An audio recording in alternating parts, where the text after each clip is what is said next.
Calling all the gaslighters, gatekeepers, and girl bossers. We are officially so back in the 1989 era, and today I'm going to go through all of the latest announced vault track titles and give you some predictions on what I think these songs will be about, coming from a veteran Swiftie who is a journalist who also has an extensive, immediate recall knowledge of the Taylor Swift life and times. I'm going to give you my impressions of what I think these songs might be about, where I think they came in the writing sessions, and what I think that they will contribute to 1989 as an overall album, theme, era, message, and picture. And at the end of this video, I will be answering the questions that you sent in to me on YouTube and Twitter about what is going on in the Taylor Nation. It's a State of the Union address and an emergency video, so strap right in. There are plenty of these around here, and I'm sure there will be more to come before 1989 Taylor's version drops in October.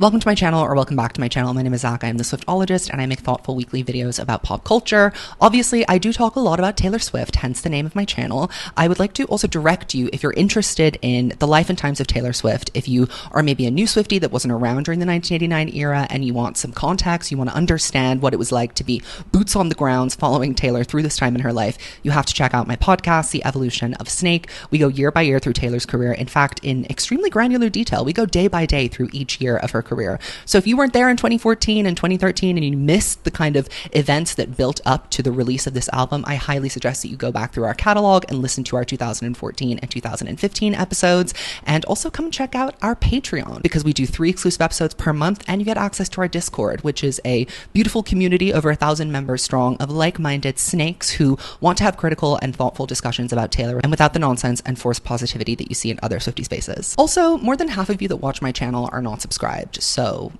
why don't we reward my efforts of making an emergency video by hitting the subscribe button? I would really appreciate it. It really helps the channel out. So we have 5 vault track titles at the moment that were unleashed through a Google Scramble puzzle challenge. I'll talk more about that in the back half of this video when I answer your questions. But the 4 song titles that we got initially were Is It Over Now, Now That We Don't Talk, Say Don't Go, Suburban Legends, and later we found out something called Slut. There is an as of yet unnamed 6th vault track that we don't know what it's going to be called. It's a vinyl exclusive, so I doubt that we're going to know of its official existence until the day that it comes out.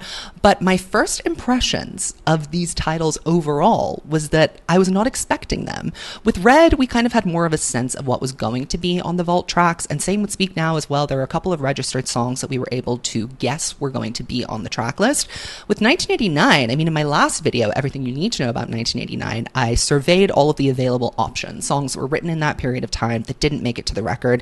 None of these songs are those songs. So I'm very curious and happy to be proven wrong.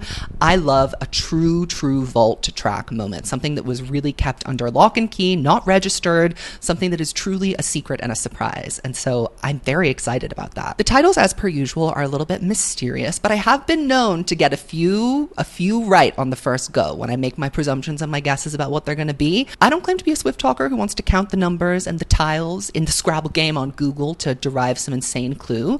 I'm just going to go based off of my, intuitive feelings, knowledge, and make an educated guess based on the background and the context that I have, which is quite thorough and a lot. Let's start with Slut. I mean, we got to start here. Where else are we going to start? Obviously, we know that 1989 was the era of the girl bossing. It was her introduction to third wave feminism, courtesy of Lena Dunham, her awakening, if you will.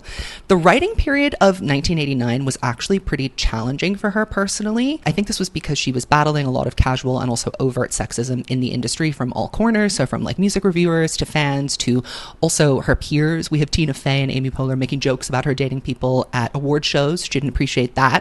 She was combating a lot of nonsense rumors as well about who she was dating, just like an over hyperfixation on who she was dating rather than the art she was creating or the kind of talented musician that she was, especially post a very high profile relationship and breakup with Harry Styles. The Harry Styles discourse really did a number on her because it decentered her writing in a way that other exes kind of hadn't before. I think there was a little bit more gravitas awarded to her when she was writing about older men. People kind of took that betrayal of confidence more seriously seriously. But when it seemed to kind of turn into more of a like, oh, two young famous people dating each other, these like silly pop stars, it seemed then that the world was kind of more on the bad boy, the player's side, than they were the hopeless, desperate girl who couldn't keep a man to save her life, which is definitely how Taylor just ended up being branded. And Harry was also just so famous at the time. It's kind of hard to imagine an existence where Harry Styles is more famous than Taylor Swift, and I'm not sure necessarily that he was, but the One Direction mania was really crazy. And I think, you know, if you've lived through any sort of boy band era, that the fan base surrounding those can be pretty intense and evil, especially when they find out that one of their favorite band members is dating someone that's not them. They sharpen their knives and turn them towards the object of their fave's attention, and that certainly happened to Taylor. She didn't really help herself by kind of stoking the flames after the breakup, doing the British accent at the Grammys, but nevertheless, the response to this was disproportionate, to say the least. Taylor described her position in the culture in this period of time as becoming the national lightning rod for slut shaming, and I think that the inference that she writes songs as a trick or as a way to get back at people really minimizes her craft, and she doesn't like that, obviously, because she's a talented and prolific songwriter who wants to be understood and received as what she is, which is a talented communicator, not some sort of bitter, jealous girl who's just waiting in the wings for her next victim to pounce on and satirize in a song for her own benefit. There was an interview in Australia that really stands out in my mind as an example of Taylor being quite angry about this, and she was talking about how there's such a double standard for men who write about love and who write songs about breakups. Ed Sheeran, who she was becoming fast friends with at the time, she uses him as an example and says that nobody kind of gets on at him or centers the conversation about his music around the people that he's writing about, whereas when Taylor does it, suddenly it becomes not about the music or the writing anymore. It instead becomes about these kind of negative, harmful, stereotypical tropes. So the obvious link that we can make here between Slut with an exclamation point, it has an exclamation point. The only other Taylor Swift song with an exclamation point is Me, so that doesn't fill me with confidence. But the obvious link here is to Blank Space. She said that Blank Space was a cumulative writing process and it took a lot of time to write it, and she had collected a bunch of kind of different zingers down in her phone over the year. And when she got together with Max Martin and Shellback in the studio, she kind of constructed this song backwards in a sense. Rather than coming with a melody, coming with a hook, she came with a message and an idea that she wanted to share, and they built the song around the idea. And I think more songs on 1989 were actually written like this, kind of abstractly from an idea or a phrase or a vision or an image. So with that idea of kind of abstractly building a song from an idea into a melody, into a lyric, and kind of reverse engineering it, as opposed to how she used to work when she was writing for Speak Now and Fearless, coming in with a melody or in with a hook and building out from the inside.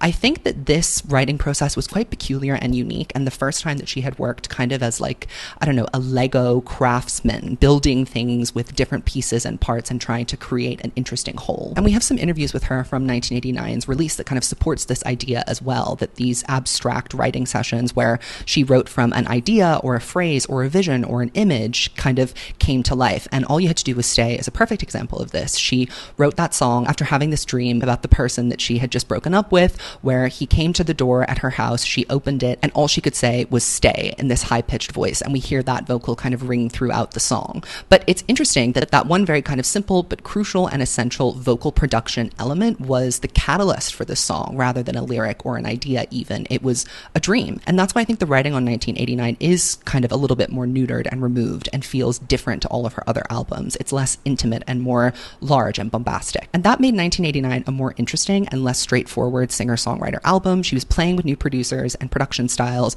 This was the first time she'd really kind of surrendered herself to Max Martin and allowed him to executive produce the entire record. She was working with Ryan Tedder, who she had worked with before, and also bringing Jack Antonoff into the fold for the very first time. And she was making a pop-forward record, and she had a vision, not just a feeling to execute. She wasn't just writing to work through an emotion, she was writing to aspire to something higher in her career. The New York Times, in their review of 1989, called it a mode of pop timelessness that is unlike her other peers. Not trend chasing, essentially. So I imagine that this is a sassy bop, a banger. And I think it was probably left off of 1989 because we were still very much doing the brand safe Taylor Swift. And we have to remember that her growing up was a very considered and slow effort. She was 25 when 1989 came out, and still the most risque lyric that she had done to date was "His hands are in my hair and his clothes are in my room."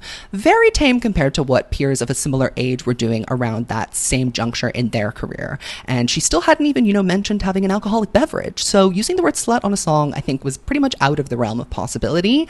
And I think that New Romantics kind of like hints at the partying and like drinking and like having a good time letting loose, but we don't really get there until Reputation. And also, you know, the word slut was never going to fly when she hadn't even sworn on a song before. I am excited for another meta pop song if in fact that's what this is, but I am also scared because it could fall into the Lena Dunham brand of feminism, which really can be a hit or a miss depending on who you're talking to. But it's always important to remember that these are messages in a bottle. They're time capsules. They're not meant to reflect who Taylor Swift is right now. It's supposed to just give us a rounded perception and understanding of who she was when she was writing these records in the first place. Is it over now? This one is very interesting to me. And the animating relationship behind 1989, if there was one at all, she would argue that there wasn't, but there definitely was a heartbreak kind of as the background of this record. It was Harry Styles.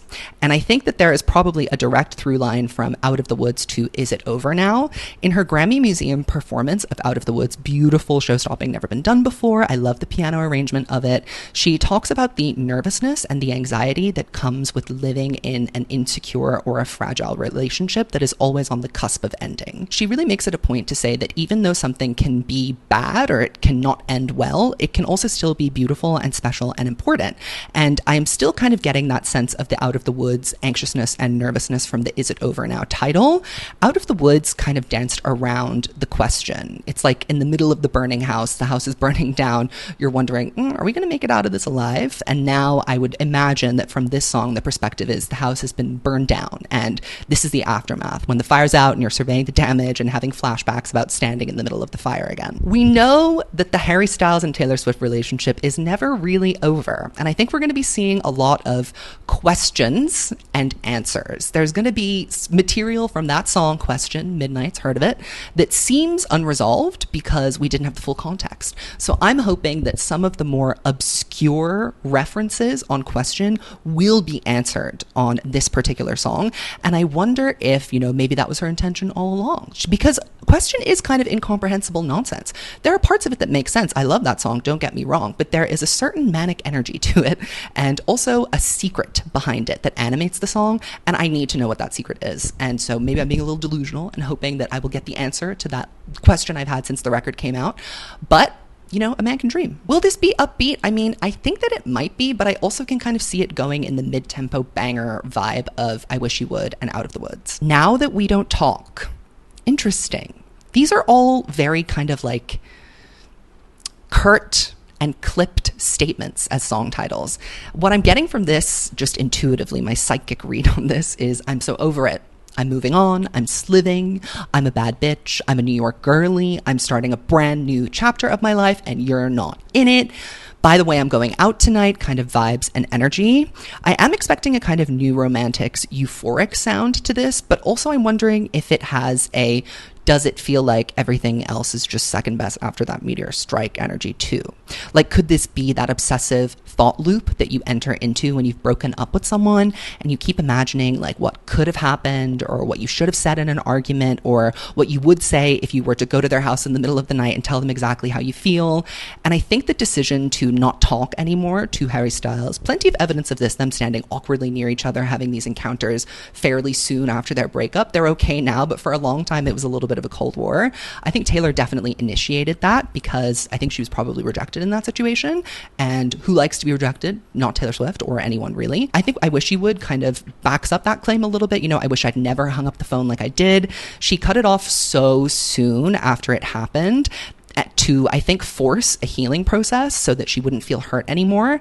And I feel like maybe that was kind of a defensive strategy since the relationship was volatile and short-lived and she knew it wasn't going to go anywhere and she was getting all this blowback from the public and the press. I think that having that kind of no contact order maybe helped her get over it quickly, but also doing that and forcing yourself into an I'm fine, I'm better now kind of headspace does not heal all the wounds that you get from being rejected. Sometimes they pop up again in the future. Sometimes there is a question to ask. I'm expecting kind of an upbeat banger for this too. Say Don't Go. This one really gave me pause. I kind of don't really understand how it's going to be spoken. I think the cadence and the phrasing of this is going to make a lot more sense. But reading it out of context, I'm like, what exactly are we referring to here? What I'm getting, though, overall, is that, if we do a little bit of a top-level analysis and examination, there are a couple of themes on 1989, and one of the themes that was not fully developed or elaborated on was heartbreak, and that is because she didn't want to disrupt the unbothered, cool girl, I'm just with my friends, I don't give up about the boys era. That was definitely also part of the messaging and the branding of this record, so it didn't really suit her to be like, I'm also pining after a man. Taylor was very intentionally positioning 1989 as not about any boy in particular. Please focus on the craft and my move to New York and me becoming a pop star. However, we know that heartbreak is the seed from which all of her records spring. And I think 1989 has three main themes from a writing perspective. We have meta commentary, we have advice from your wise, cool friend or your older sister, and we have boots on the ground reporting from a heartbreak of a situationship, something that was unstable, that was fragile, that had potential but didn't go anywhere. So the meta commentary on 1989, we can see that really clearly in Welcome to New York. She's talking about moving to New York and that being a shift in her life. That's kind of like a meta address of what's going on in her existence. Blank Space, obviously talking about her reputation and how she's perceived. Shake It Off does a similar thing. I Know Places is about dating in the limelight, like it's about being pursued by photographers and such, and she made that clear before the record even came out, I believe, in an interview about the album. And Style, literally named after one of her famous dates, I would then categorize that as a meta pop song. And then we have Bad Blood, which also to a certain extent I think is a little bit of a meta pop, because she stated before it came out that it was not about a man, it was about another celebrity. So we went into it expecting kind of like a beef and a feud. It wasn't like a really authentic, like a heartbreak or a situationship kind of song. And then the other category that we have is advice and words from your cool older sister. How You Get the Girl kind of falls into that for me. It's a little bit tongue-in-cheek, but it's also instructional. We have New Romantics, which is about, the best people in life are free, focus on your friends, live, laugh, love, be a girl boss, gaslight, gatekeep, etc. And then we have Clean, the rain came pouring down and saged me and cleansed me of all of the bad things that people have ever done to me. And This Love too. This Love is kind of like a poem almost. It's like a meditation. It's about releasing things. It's about letting go. Really, if you listen to it, it is very like advisory. And Heartbreak is the undiscovered supermodel of this record. We only get very brief glimpses of this, but they are some of my favorite songs on the record. All You Had to Do Was Stay. Heard of it, Excellence, Wildest Dreams, I Wish You Would, Wonderland. I think this song is going to help us round out that third underdeveloped theme, which was intentionally left quite sparse and brief because it didn't have a role in the story she was trying to tell.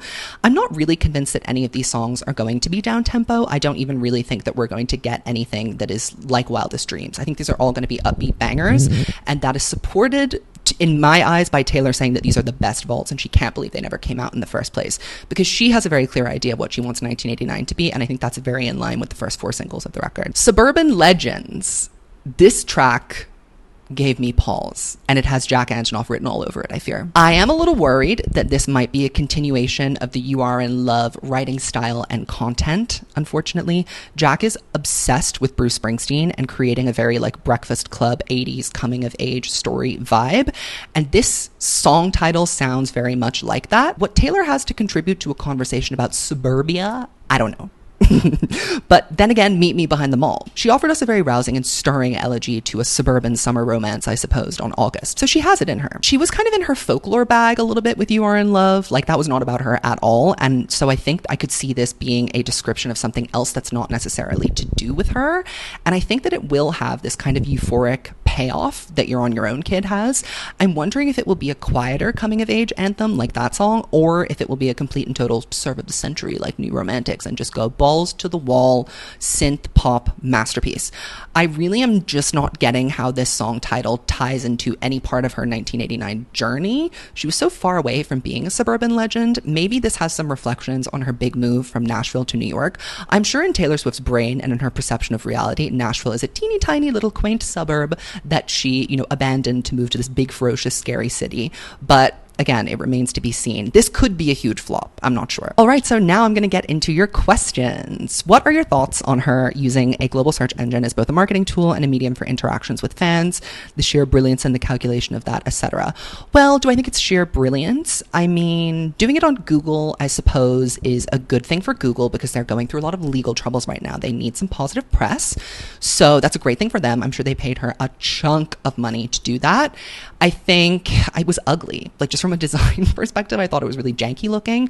It's like, you guys are the brightest minds in software engineering and you guys couldn't come up with something that looked pretty. The visual flops in the Taylor Swift cinematic universe continue to astound me, but it was fun. I think also the references that came from solving the puzzles, I didn't partake because I'm too old for that. The references that came from those seemed to be pretty like lore inspired, which was fun. And, you know, Easter egging, I'm just not a fan of it anymore. I'm bored of it. It's boring. A lot of people really enjoyed it though, so clearly it was successful, and 33 million people did that puzzle. So, I mean, congratulations to all of you that did it. Taylor's public perception has changed so much since 1989's original release. Do you think the tracks, both the original and the new, will be evaluated differently, given the current perception of her, to how they would have been evaluated in 2014? And what do you think those differences will be? That's hard to predict without knowing the content of the vault tracks, but I think, I mean, the most obvious thing to point to here is that a song by Taylor Swift called Slut is going to be received very differently in 2023 than 2014. I think in 2014, it took Taylor a while to come out and even say the words slut shaming. She kind of hinted at it for a while without really saying it, but I don't think that that would have gone down very well, just because the Taylor Swift plays the victim narrative was something that was still in full force out there. People love to say, and people still love to have a joke at her expense. So I'm not sure that would have been received very well. But then again, Blank Space was received tremendously by the public and the critics. Everybody thought that it was such a smart and incredibly pointed decision, and I think it made people really respect her, not just as a songwriter, but also as a cultural figure, because she hadn't really like addressed her persona until Blank Space. The persona seemed very much like attached to the person, and it seemed as though she wasn't really able to take criticism or to poke fun at herself. And though she is certainly clapping back with Blank Space, she also is kind of having a cheeky wink at her own kind of dramatics that she has displayed from being a teenager onwards. So maybe it would have been really well received. I think because she was not into having explicit albums or growing up faster than her audience, she would not have included it anyways, and it probably would have been a bit jarring and shocking. Maybe it would have given her some street cred back in the day. In terms of how songs that we've already had are going to be received now, there's so much more attention paid to the songs when Taylor's versions come out and new people discover the songs that we've been living with forever. Songs that I would love to see have a resurgence. I mean, all you have to do today is overdo her flowers, so she should get them, but also that's my private song that no one else knows. So I don't really want anybody to know about that. I am wondering if the bad blood discourse is going to kick up again, because the resolution to that conflict was so, I don't want to say haphazard, but like it definitely seemed like, you know, the punishment for Taylor didn't fit the crime of writing the song. So I do wonder if people are going to pick up on the Katy Perry thing and reassess it in hindsight and be like, now hang on. What was this really about? This can't really have been about the dancers. Surely not. Question I got a lot was, am I glad that there are no features? And do I think that there should have been some collaborations? I'm thrilled that there are no features. I literally can't name one feature to you that made a vault track better than it would have been without it. The closest I can think of maybe would be Nothing New, but even so, like, I would have preferred that without Phoebe on it. No offense to her. I just want my emotive Taylor Swift lyrics that I've never heard before delivered to me by Taylor Swift herself. So I'm really happy that there are no collaborations. And she also, I remember when she was promoting this record, she made it a point to be like, there are no collaborations on this album. Like, this is about me. This is my moment. I am the pop girly. And I don't even really know who she would have invited to be a collaborator. Everybody wants her to collab with Selena. I just don't think that's realistic. And I want them to just be besties. Besties that sing together on stage sometimes, but don't record songs together, because it would, I think, invite a level of attention that Selena is not interested in right now. And also, you know, we all got crowns. We don't need to be comparing the girls and their singing abilities. What track are you currently looking forward to the most? I don't know. I actually, like, I'm usually so quick and easy to claim my favorite from songs that I've never heard before. I mean, Slut, obviously I'm the most interested in. I think that's going to be the most provocative song, but I think the one that I'm most excited for is probably Is It Over Now? That one to me is really ringing a bell as the standout vault track. So I'm claiming that one for now. Could totally throw that away when the song comes out. Like, who knows what it's actually going to be like. But that's the one that I'm feeling is going to be my favorite. How do you feel about the background covers for the vinyls? Let's talk about that. I love them. I think that they're so chic, so cool. The one of her yelling is very good. We have that bright red lip. I love. The hair is excellent. The one of her kind of walking on the log wearing the candy stripe sweater, I also love. I love the color palette that we're doing with this. The ice cream one, I mean, it's a sleigh, I suppose. And the ballerina one, that wouldn't be my favorite. And this leads into another question I got, which is, what's your opinion on the beachification of 1989 TV, aka the photo shoot? It seemed like it was all about the city when she first did the campaign, and now it's about the beach. Is there a hidden meaning there? No, beloved. I've heard the delusional people on TikTok say that because of her mental and physical health at the time, that's the comparison, but I need an official's opinion. That's nonsense. That's nonsense. The creative direction for all of the Taylor's versions is different to the direction that was on the album that preceded it. Like the Speak Now album photo shoot was, I guess, the most similar to the original cover shoot, but for Red, it was like she was in a car wearing a hat and a trench coat. Like that really was not the vibe of the Sarah Barlow shoot for Red anyway. The beachification, I think, if you guys did your homework and went back and did your research, beachy vibes has always been a part of 1989. She's literally wearing the seagull sweater on the cover of the record. So like that has been baked into the DNA of the record. The seagull became a huge motif. I mean, her website was covered in seagulls when the record came out, even before. And, you know, the Rolling Stone cover shoot was really iconic and I think stands out in a lot of people's mind, where she's frolicking in that white tank top and jeans on the beach. So I don't really see this as like a departure. I definitely don't see this as signifying a difference between her physical and her mental health. Again, I said this before and I'll say it again. Some of you are really fixated on Taylor's trauma and wanting her to be upset and like, I don't know, just trauma porning her experiences. And I think because she said that she was having body image issues during the 1989 era, everybody has immediately discounted 1989 as an even a little bit happy period of time in her life. The truth is that you can be going through one part of your life that's kind of in shambles and really succeeding in other parts and still enjoying it as a totality and looking back on it with a fondness. And the part of 1989 that she doesn't look back on fondly is actually, it's about a sense of control that I think she really exerted towards the end. When the album already came out and she was feeling very successful, that is really when the control impulse kicked into overdrive to control the narrative, to get in front of stories, etc. The creation of this record, I think, was a really liberating and happy time for her, and her first commercial and critical real peak in her career, where she was really being taken serious as a huge global pop star. So to suggest that she was so unhappy in that era of her life that she needs to, I don't know, recategorize it somehow or remember it differently is silly to me. Do you trust Taylor's taste, and do you think that the vault tracks will actually be really good? Yes, because she has not made the claim that they were all really good before. Like, I don't think she's ever spoken to the quality of the vault tracks before. She's just said how many there are, and she's talked about how special the album or the era was to her in general, but she very boldly, no one asked her to say this, very boldly came out and was like, these are unbelievable. I can't believe they didn't make it out in the first place. I trust her judgment on that era specifically, because every decision that she made for 1989 was an amazing decision, from the album rollout to the procession of singles, even the track list I can get behind. There was a lot of thought put into this era, and I think that she feels very connected to this time in her life, specifically the creative process part of it, and she's also in a weird way circling back around to a similar kind of career apex and peak, and I think she is probably feeling closer to her 1989 self than she ever has before. So I trust her intuitive understanding of her own work, and I believe that these are going to be great. I think we were supposed to get a 1975 song feature. Do you think she scrapped it, or do you think that she shelved the whole song, swapped it for Slut instead? Where do you come up with these ideas? Where do they come from? Like, they're just things that people say, like ideas that people have, and then suddenly they turn into theories. Theories are usually grounded in like some sort of reality. Is the reality that they were hanging out and they went to a studio together? Is that why people think this?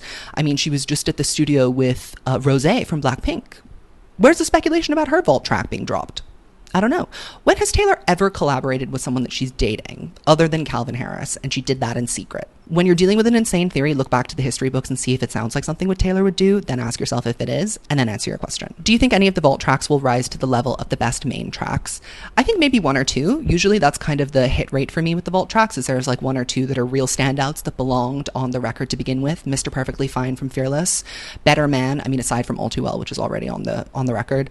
Better Man was great, should have been on the record to begin with. Nothing New, also excellent. For Speak Now, I guess Foolish One really is, to me, the only one that is like a true contender to be on the album. But even so, it's a little bit juvenile. I don't know that it fully fits on Speak Now. So I'm hopeful that at least one of these vault tracks will belong on the main edition of 1989. And also, 1989 was a fairly like short and considered record anyway, so there's definitely space for more songs to be on it. I would say we could stretch it to an 18-track album, but I will be ranking and reshuffling it when it comes out, and we will be cutting it down Best believe, I'm sure we will. Do you think she will keep with her original goal of 1989 being consistent? I think you mean sonically cohesive, because she said that a lot, especially with the vault tracks. Yes, I do. I think that she worked with a tight group of collaborators. She had a vision and an idea and a mission to execute in mind, and I think she's going to hew pretty closely to her original intentions. I mean, also, like, it's not, I don't, people like to say that she like interferes with the vault tracks, and I'm sure that she does to some extent. But I think with 1989,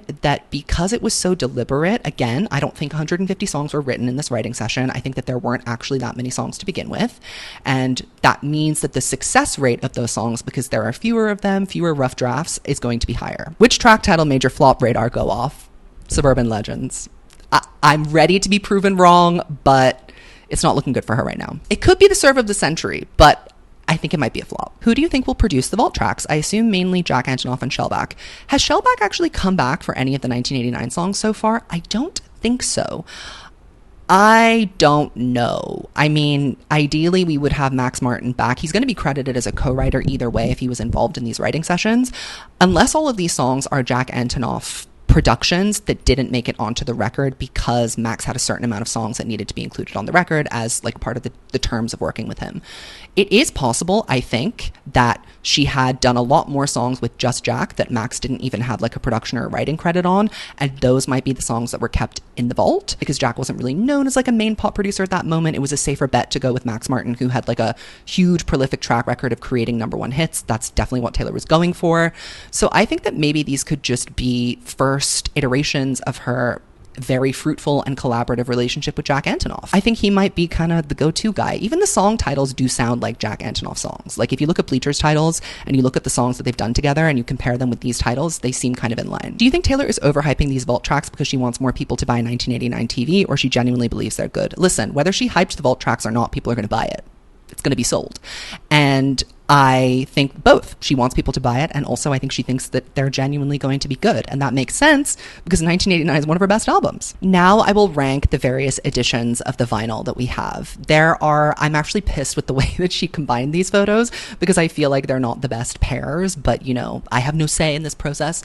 So the Rose Garden Pink edition, I like the front cover and I like the back cover too. This is the most kind of like artistic one, I suppose. The Aquamarine Green edition, I also really like. I love that shot of her looking up over her shoulder. I think that it's really interesting and unique. I don't love the ice cream picture. I wish that we had like maybe actually the ballerina pose on the back of this one instead. The Sunrise Boulevard edition, this is my favorite cover. I love this cover. I kind of wish this was the cover of the standard edition of 1989, Taylor's version. I just think that it's a really cool reinterpretation of the era. It's very artsy. It's different. It reminds me of Red. I think the 1989 cover is beautiful, but it's very on the nose, right? Don't like the back cover pairing with this. Like we should have had a different outfit. We should not have had the same. So I'm going to rank them. I would say that the Rose Garden Pink edition is my #1. I would say that the Sunrise Boulevard is my #2. Aquamarine is #3. And then the normal version is my least favorite. Wow. All right. I think that's all I've got to blab about with you today. Are we excited? How are we feeling? Which tracks are you claiming as yours? What do you think about my predictions? I can't believe we're only like a month out. I'm so excited. It's dropping on my 27th birthday on the 27th of October, golden birthday. So I'm hoping that they're slays because I do not want to be in a bad mood on my birthday. So I hope you'll subscribe and check out the podcast, and I will see you later. Goodbye, Swifties.